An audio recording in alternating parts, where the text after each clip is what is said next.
पहचान ना पाई। आप? वसुदेव जी ने भेजा है मुझे आपके नीलमणि को दूध पिलाने के लिए। किंतु मेरे लल्ला को आपका दूध कैसे? राजा वसुदेव पे आपको भरोसा नहीं है? ना, ये बात ना है। किंतु यादव कुल के सभी बच्चों को मैं दूध पिलाती हूँ ताकि उनको मेरे समान दीर्घायु और उत्तम स्वास्थ्य का वरदान मिल पाए। कल ही तो सूचना मिली थी कि वसुदेव भैया और राजकुमारी देवकी को कारागार से मुक्त कर दो है कंस ने, और आज ये उपहार लेकर मिलने भी गए थे। संभव है वसुदेव भैया ने इसीलिए भेजो इन्हें।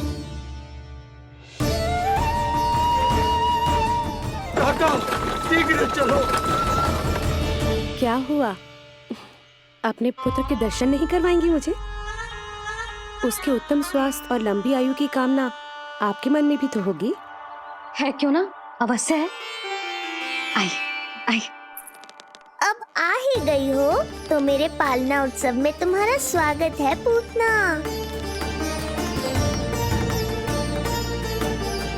पर मुझे झुलाने ही आना। मारने की मंशा से आओगी तो स्वयं मृत्यु के झूले में झूल जाओगी। ध्यान से देख, मैं तेरे द्वार के भीतर प्रवेश कर रही हूँ और तू मुझे धमकाने के सिवा कुछ नहीं कर पा रहा। अब बस चुपचाप पालने में लेटकर प्रतीक्षा कर मेरी, अर्थात अपनी मृत्यु की।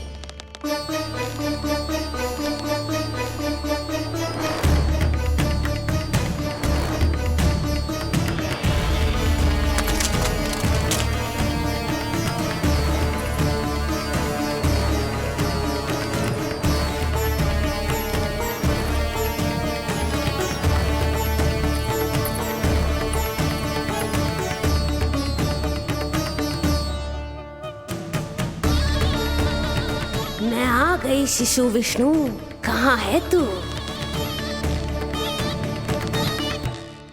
अरे तुम सबको पतो है जे कौन है? नीलमणि के उत्तम स्वास्थ्य के लिए स्वयं वसुदेव भैया ने भेजो इन्हें मथुरा से। स्वामी ने भेजा है? हाँ?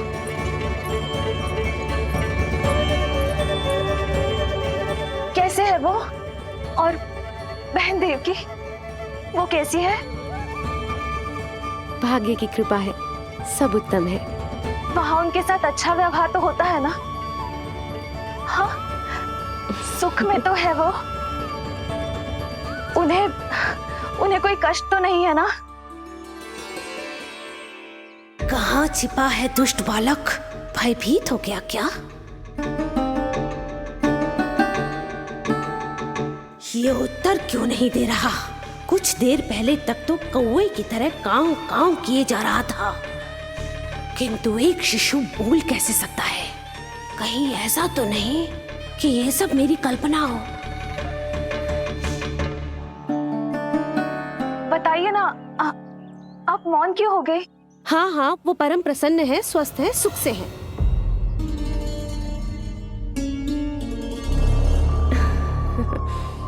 और सबसे बढ़कर वो दोनों रानी यशोमती के बालक के लिए बहुत उत्साहित है।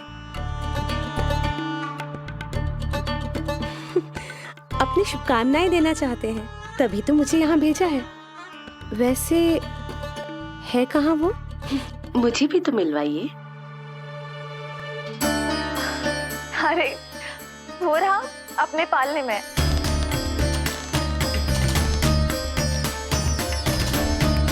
आप किंतु मिलने से पूर्व तनिक स्वागत सत्कार करना है आपका। आप अतिथि हैं हमारी। नहीं नहीं, इसकी आवश्यकता नहीं है। आवश्यकता कैसे ना है? बिल्कुल है। अरे स्वागत सत्कार करना तो धर्म है हमारा, और अपना जे धर्म मैं अवश्य निभाऊंगी, और जे अधिकार मुझसे मती ना छीनो आप। मेरी मैया से चतुराई दिखाने की चेष्टा कर रही है पूतना। बहुत भारी पड़ेगा इसे। विश्वास कीजिए, तनिक भी भूख नहीं है हमें। देवी तुल्य हैं आप, गोकुल के भोग को मना कर ही ना सकती। भोग तो खाना ही होगा। आइए आइए आइए, चल।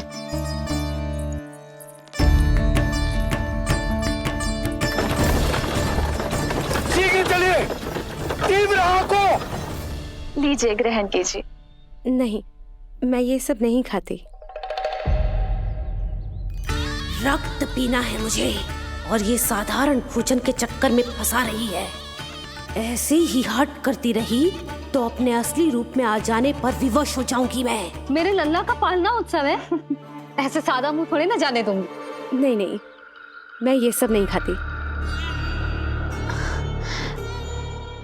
मैं कुछ और तो ना समझ रही।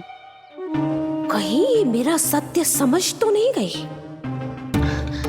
आप वो ही हो ना जो आप कह रही हो? ओ वसुदेव भैया ने ही भेजो है ना आपको? हाँ हाँ, ये आप कैसी बात कर रहे हैं? स्वयं वासुदेव जी ने ही भेजा है मुझे।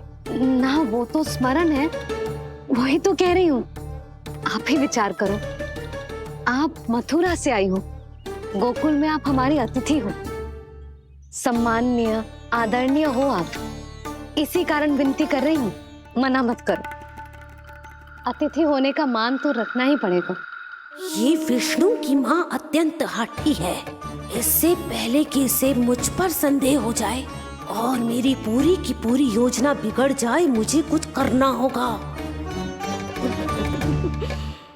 जिस शुभ कार्य के लिए आई हूँ, पहले वो करना चाहती थी, इसीलिए मना कर रही थी। पर अब आप इतना आग्रह कर ही रही हैं, तो आपका निवेदन भी अस्वीकार करना उचित नहीं है।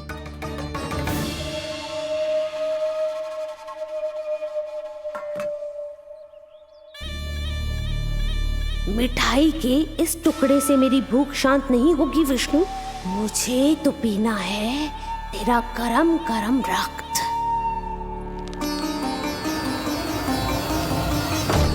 काका, तीव्र आंखों।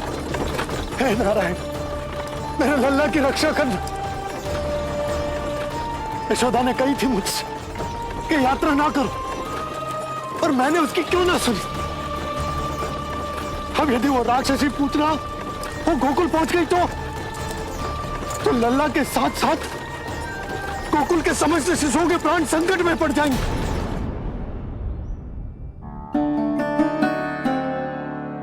बस एक बार वो नन्हा विष्णु मेरी गोद में आ जाए, फिर तुझे दिखाऊंगी अपना असली रूप।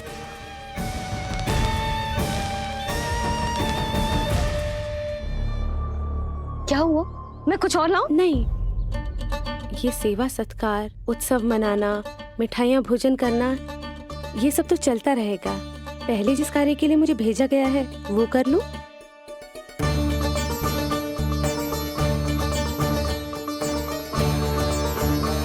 इसे संदेह हो गया तो सब किया कराया मिट्टी में मिल जाएगा। बालक के उत्तम स्वास्थ्य का सवाल है, देरी नहीं करनी चाहिए। जी तो मेरी बुद्धि में आओ ही ना। आइए आइए, शीघ्र आइए, आइए।